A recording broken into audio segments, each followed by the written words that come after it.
ஆக்சுவலா ஆனஸ்டா சொல்லணும்னா நான் இன்னும் அந்த மைண்ட் செட்ல இருந்து வெளியில வரல. Kind of stuck. அந்த சூழ்நிலைக்கே நான் ரொம்ப பழகிட்டேன்னு நான் நினைக்கிறேன். அங்க ஒரு கைண்ட் ஆஃப் ஒரு ஸ்ட்ரெஸ் அண்ட் ப்ரெஷர் கான்ஸ்டன்டா இருந்துட்டே இருந்தது. அந்த ஸ்ட்ரெஸ் அண்ட் ப்ரெஷர் வந்து ரொம்ப நார்மலா ஃபீல் ஆக ஆரம்பிச்சிருச்சு ஒரு கட்டத்துல எனக்கு. இப்ப என் மைண்ட்ல அது இல்ல, இது அப்நார்மலா இருக்கு. ஸோ நானே எனக்குள்ள ஒரு பேட்டில்ல தான் இருக்கேன்.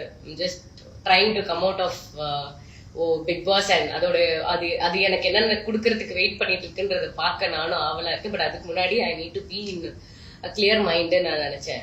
அதனால I just took some time off. எங்க அப்பா அம்மாவோட நல்லா டைம் ஸ்பெண்ட் பண்ணேன். குட். ஆனா வேற வேற உலகத்துல இருக்க மாதிரி ஒரு ஃபீலிங் இருக்கு. அது வேற ஒரு உலகம். இந்த உலகத்துல இருந்து நம்ம இந்த உலகத்துக்கு வந்துட்டோன்ற மாதிரி தான் இருக்கு எனக்கு மைண்ட் செட் ரீதியா. கொஞ்சம் கொஞ்சமா வெளில வந்துருவேன்னு நினைக்கிறேன்.